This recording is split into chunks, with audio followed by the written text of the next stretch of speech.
Buenas noches, queridos hermanos, ¿cómo están el día de hoy? Miércoles, sí. Miércoles 14, no me acuerdo qué fecha es, pero estamos en mayo. Que Dios les bendiga, queridos hermanos. Está mucho frío, así que abriguémonos porque de verdad está bastante frío. Yo creo que ya estamos en la temporada, ya estamos por entrar a invierno. Así que Dios nos ayude para que estemos bien y no nos estemos enfermando innecesariamente. Muy bien, estamos estudiando el capítulo 10 de Mateo. El día de ayer habíamos estado hablando acerca de los 12 apóstoles que el Señor había encomendado. Hemos visto a grandes rasgos algunas características importantes de estos discípulos, pero el día de hoy vamos a ver las instrucciones que Jesús les dio a cada uno de ellos, desde Pedro hasta Andrés, Felipe, Juan, Jacobo, etcétera, etcétera, hasta Judas, ¿no? el Iscariote. Vamos a ver la instrucción, qué es lo que Dios o qué es lo que Cristo les mandó que hiciesen, pero también vamos a ver cómo el Señor les dijo que vayan y qué es lo que tenían que estar predicando. Todo eso vamos a verlo en estos momentos. Así que vamos a ir a nuestras Biblias en el capítulo 10 de Mateo, versículo 5 en adelante. Dice el versículo 5: a estos dos envió Jesús y les dio instrucciones. Hay algo interesante que nosotros siempre vamos a leer. El Señor siempre manda a sus discípulos con instrucciones. No les dice, a ver, quiero que adivinen, ¿no? Quiero que adivinen a ver qué es lo que se me antoja. No, el Señor siempre les manda a hacer algo a sus discípulos mediante instrucciones. Y vamos a ver aquí las instrucciones que el Señor les dio a sus discípulos para que fueran y vayan a los lugares que vamos a ver dónde tenían que ir.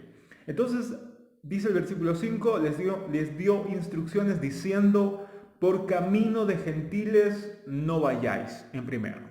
Luego, en ciudad de samaritanos no entréis, sino id antes a las ovejas perdidas de la casa de Israel. Entonces, ¿qué es lo que Jesús primero les dijo que hicieran? Miren, no vayan por camino de gentiles. ¿Quién eran los gentiles? Eran todas aquellas naciones que no fueran judíos, ya sean griegos, ya sean romanos, etc. Era gente que no pertenecía al pueblo de Israel. Pero también el Señor les dijo a sus discípulos: tampoco van a ir donde los samaritanos. Y los samaritanos era gente mestiza, podríamos decir. Era mitad judío, pero mitad de otras naciones. Era gente que no solamente era judío, no solamente era mestizo en el sentido genético, por así decirlo, pero también era gente mestiza en cuanto a la religión. Había gente samaritana que tenía noción de Dios, sabían quién era Abraham, Isaac y Jacobo, pero también tenían algunas tendencias en cuanto a algunas otras religiones paganas. Por eso es que los judíos no querían verlos, los judíos no se llevaban bien con los samaritanos, porque les veía como gente mestiza. En cambio, los judíos era como gente, digamos, pura, ¿no? Que no se habían contaminado con ninguna otra nación. De manera que Jesús le está diciendo por dónde tienen que ir. Por caminos de gentiles y por los samaritanos, por ahora no vayáis. ¿Por qué por ahora? Porque el Señor en Mateo 28, no sé si se acuerdan, Jesús le dijo: id por todo el mundo. Ya no solamente vayáis en la casa de Israel, por la casa de Israel, sino id por todo el mundo y predicad el Evangelio a toda criatura. Pero ahora, en estos momentos, precisos momentos, el Señor les está dando instrucciones a sus discípulos para que ellos fueran por camino solamente a la casa de Israel, a las ovejas perdidas de la casa de Israel. Obviamente que esta, digamos, delimitación era momentánea, porque más adelante, como estábamos mencionando antes, Jesús se encargó de que fueran a predicar a todos lugares. Bueno, entonces ya sabemos que Jesús les dijo, les marcó el límite, por dónde debían de ir y hasta dónde podían ir. Versículo 6. Versículo 7. Ahora vamos a ver qué es lo que tenían que decir, qué es lo que tenían que predicar. Jesús les dijo, ya, los discípulos ya sabían dónde ir y dónde no ir. Pero ahora el Señor Jesús les va a decir qué es lo que tenían que predicar, cuál era el mensaje.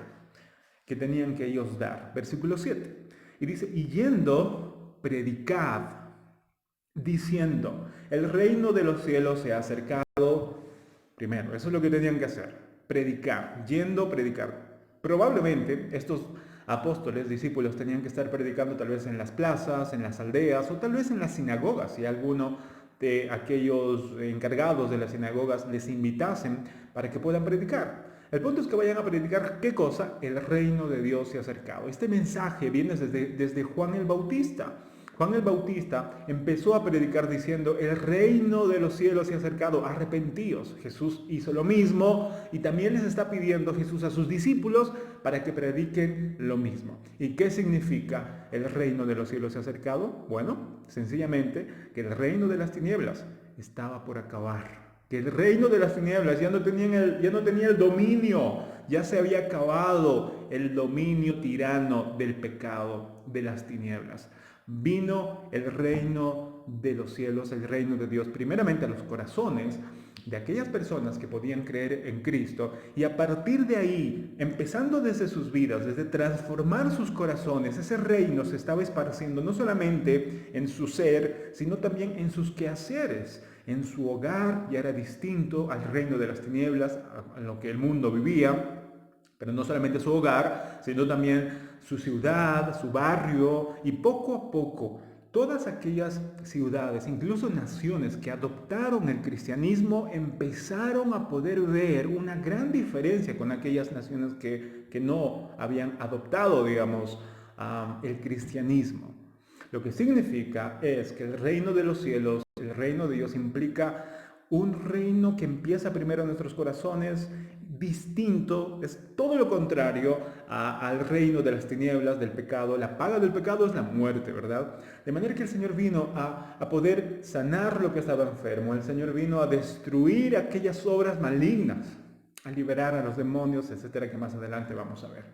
Eso es lo que tenían que predicar. Tenían que predicar el reino de los cielos acercado. ¿Por qué? Porque Cristo había nacido en Belén y Él iba a hacer que todo esto empezase, que la luz empiece a brillar por Cristo, y no solamente en Jerusalén, en toda Samaria, sino que esa luz iba a brillar hasta lo último de la tierra. Ahora, no solamente tenían que predicar, que era algo que Jesús también hacía. Jesús enseñaba y predicaba, pero también les dijo que hicieran algo que Jesús también hacía. Versículo 8. Sanad enfermos, limpiad leprosos, resucitad muertos, echad fuera demonios, de gracia recibisteis, dad de gracia.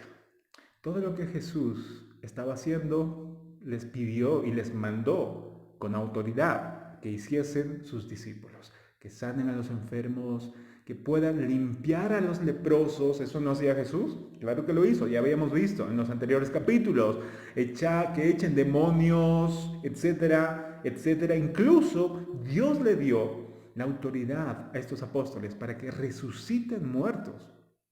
O sea, Dios les había dado la autoridad para que hicieran todo eso. ¿Por qué? Porque Jesús hacía todo eso.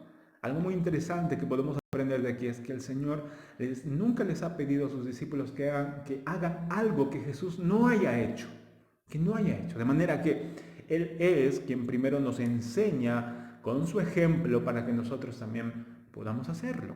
Así que, como dice este dicho popular, de tal palo, tal astilla, de manera que los discípulos van a ser como su maestro, no porque tengan poder en sí mismos los discípulos, sino por el poder de Dios, por la autoridad que uno tiene de Dios. De la misma manera, si nosotros nos llamamos cristianos, queridos hermanos, creo que tenemos que por lo menos parecernos un poquito cada vez más a Cristo, ¿no? Por eso nos llamamos cristianos.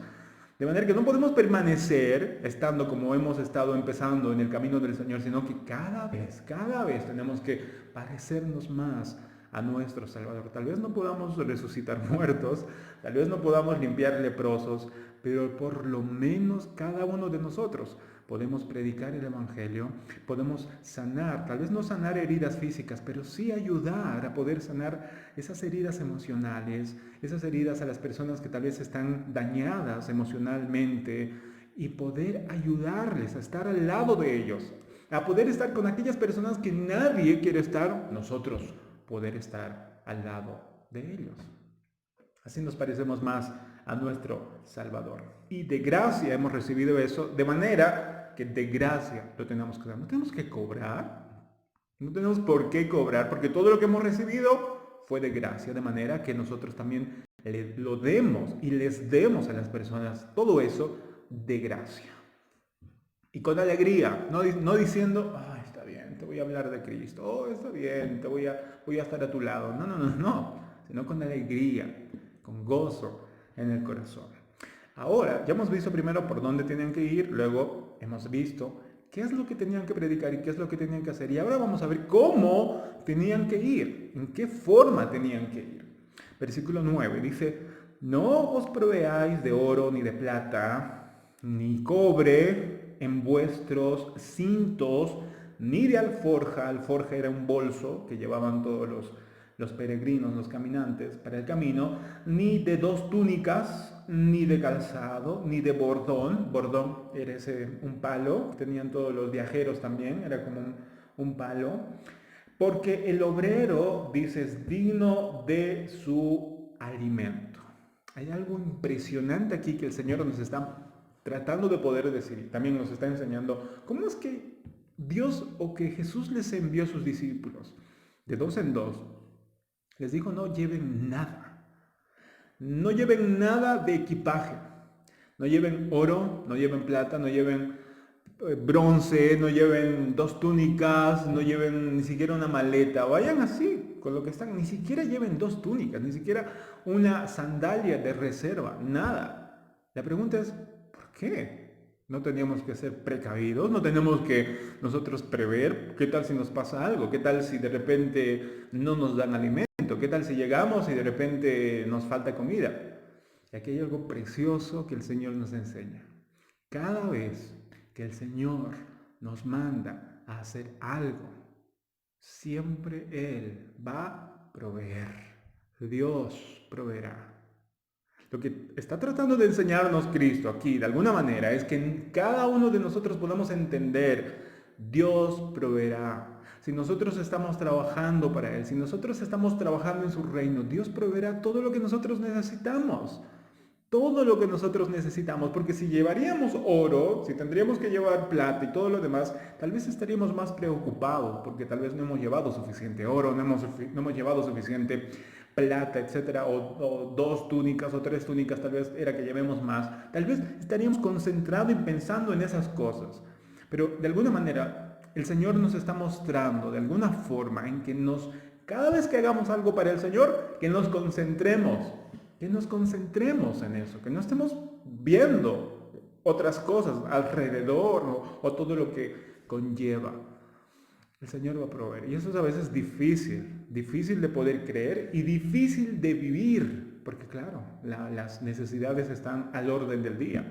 Pero el Señor nos ayuda, que nos ayude, mejor dicho, a nosotros a poder tener fe y poder decir, Señor, tú vas a proveer.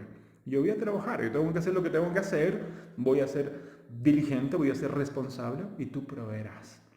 El Señor es nuestro Padre. Ya hablamos eso acerca de la oración del Padre Nuestro. Así que Él nos da el pan de cada día, lo que necesitemos. Luego, en el versículo 11, da algunas instrucciones interesantes también. Dice el Señor, mas en cualquier ciudad o aldea donde entréis, informaos. Primero, aquí hay algo de planeación, algo de no hacer todo alocadamente, sino informaos, o sea, mediten, infórmense en que, dice, informaos quién en ella, es decir, en esa ciudad sea digno y posad allí hasta que salgáis. Es decir, no estén yendo de casa en casa. Infórmense, vean bien dónde se van a quedar y estén ahí, que ese sea su centro de operaciones. Y luego de ahí, cuando terminen, puedan salir para otra ciudad, pero no estén yendo de casa en casa. Luego dice el Señor, y al entrar a la casa, ya hay que ver primero quién es digno. Seguramente hay personas que en este lugar, cuando escucharon a los discípulos, dijeron, wow, ya estábamos esperando que alguien viniera a predicarnos o hablar del Salvador, de que el reino de los cielos se ha acercado. Y tal vez los han invitado. La hospitalidad en esta época, incluso en la de Pablo, era una de las virtudes y una de las cosas que tenían que tener sí o sí los cristianos. La hospitalidad era algo fundamental para todos los cristianos. Todos tenían que ser hospitalarios. De manera que el Señor les está diciendo, seguramente va a venir alguien que les va a invitar para que puedan posar. Ustedes infórmense si esa persona es digna de poder ustedes entrar en ese lugar. Y dice el versículo 2 y 13, y al entrar en la casa, saludadla, es decir, no sean maleducados, o sea, saludadlas con respeto, tampoco se crean los dueños de la casa, o sea, ustedes son invitados, son huéspedes, no se olviden de eso. Y dice el versículo 13, y si la casa fuese digna, vuestra paz vendrá sobre ella, mas si no fuere digna, vuestra paz se volverá a vosotros. Versículo 14, porque no todos te van a recibir. Es algo muy importante que no tenemos que olvidar, hermanos. Cada vez que nosotros vayamos a predicar o a mostrar con nuestra vida el Evangelio, no todos nos van a recibir con los brazos abiertos. Va a haber personas que seguramente va a pasar lo mismo que aquí. Versículo 14 dice, y si alguno no os recibiere, porque va a haber esa opción, no oyere vuestra palabra, ¿qué tenemos que hacer? ¿Pelear? No, simplemente salir de aquella casa o ciudad, sacudid el polvo de vuestros pies. Lo interesante de esto es que el Señor les está diciendo a sus discípulos, hay la probabilidad de que no les escuchen, pero tranquilos, eso va a pasar. ¿Qué tienen que hacer? Simplemente, con respeto, salir de ese lugar, sacudir el polvo de sus pies. ¿Qué quiere decir sacudir el polvo de sus pies? Quiere decir que puedan, de alguna manera, sacudir el polvo de los pies era muy judío, porque los judíos cada vez que iban a otras naciones u otras ciudades paganas, antes de poder entrar nuevamente a la ciudad de Israel, en la frontera, por así decirlo, ellos antes de entrar tenían que sacudirse el polvo del pie. ¿Por qué? Porque ellos tenían el temor de que ceremonialmente puedan entrar y volver impuro cualquier otra cosa que seguramente ha sido santificado, ya sea en el templo de Jerusalén o en algún otro lugar. De manera que ellos simbólicamente tenían que, antes de entrar en las fronteras de Israel, sacudirse el polvo del pie. Es decir, como que, bueno, nada gentil va a entrar aquí a Israel. Bueno, eso es lo mismo que el Señor les está pidiendo que hagan los discípulos. Cada vez que salgan de una ciudad, y esto no era una ciudad pagana, sino incluso de los judíos. O sea, el hecho de que la persona no quiera escuchar el Evangelio, el hecho de que una persona rechace abiertamente el Evangelio y diga, mira, no quiero que me hables de eso, de verdad, fuera de aquí, fuera de esta casa. El Señor les ha pasado a los discípulos, le ha pasado a Cristo y a nosotros también nos va a pasar. Lo único que tenemos que hacer ahí es, ok, está bien, con respeto, irnos y pensar lo que va a pasarles a ellos. Y de verdad que nos tiene que dar pena. ¿Qué es lo que les va a suceder a aquellas personas que escuchando el Evangelio la rechazan abiertamente? Y es algo fuerte. Miren lo que dice el versículo 15.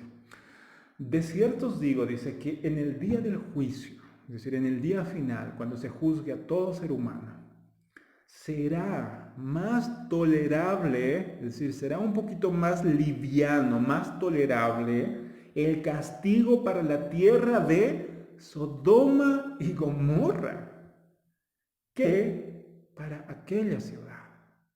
O sea, que lo que el Señor está diciendo es, miren, si alguien les rechaza, no les rechaza a ustedes, me rechaza a mí, dice Jesús. Pero acuérdense, en el día del juicio, tal vez ahora no, tal vez ellos vivan felices con su vida y todo lo demás, está bien. Pero en el día del juicio, acuérdense que va a ser más tolerable el castigo para Sodoma y Gomorra, es decir, para las ciudades más perversas que hubieron, va a ser más tolerable el castigo para esas ciudades que para las ciudades que rechazan abiertamente a Cristo, el Evangelio. ¡Wow! Sin siquiera esas ciudades haber hecho las cosas que hicieron Sodoma y Gomorra. La pregunta es, ¿pero por qué? Creo que hay varios textos. Lucas también creo que habla acerca de eso. Y es que al que más se le da, más se le va a demandar. Los sodomitas no tuvieron la oportunidad de escuchar el reino o el evangelio. Ellos murieron por su pecado. Pero esta gente, judíos del pueblo de Israel, que el Señor Jesús vino exclusivamente para empezar con ellos y darles la primicia del evangelio, ¿verdad? La primicia de poder conocer el evangelio. Que rechacen eso, o sea, que rechacen eso, es algo terrible. Terrible. Para ellos, el castigo va a ser más severo que para Sodoma y Gomorra. Así que si hay algo que no debemos olvidar es que al que más se le da, Dios le va a demandar más. Y eso nos tiene que a nosotros también hacer de alguna manera entender y meditar de que si nosotros conocemos al Señor, si nosotros conocemos su palabra y conocemos más del Señor, tenemos más responsabilidad para que cada uno de nosotros sigamos firmes en el camino del Señor. Así que hermanos, que Dios nos ayude y podamos ser personas sensibles a las instrucciones del Señor. ¿Y dónde vamos a encontrar instrucciones del Señor? En su palabra. Así que estemos constantemente meditando en su palabra para poder recibir instrucción. El Señor nos va a guiar mediante su Espíritu Santo dónde debemos ir, qué tenemos que decir y cómo tenemos que ir a esos lugares. Y no asustarnos, no entristecernos y no desanimarnos porque tal vez alguien rechaza al Señor o alguien vive alejado del Señor o rechaza abiertamente a Cristo. Nosotros tenemos que sentir pena por esas personas porque de verdad, si el castigo para ellos va a ser más terrible que el castigo para Sodoma y Gomorra. O sea, es increíble. No sabemos todo lo que implica eso. Yo creo que cuando estemos en ese día, en ese gran día del juicio final, recién podremos saber. Así que Dios nos ayude, queridos hermanos, recibamos la instrucción de parte del Señor leyendo y podamos ser responsables. Mientras más conocemos, más responsables somos. Pero no nos asustemos porque tenemos al Espíritu Santo que nos ayuda para que nosotros podamos hacer todo lo que tenemos que hacer en el camino del Señor. No estamos solos. No estamos solos. Que Dios les bendiga, querida congregación Cairo. Mucho ánimo y abríguense. Bendiciones.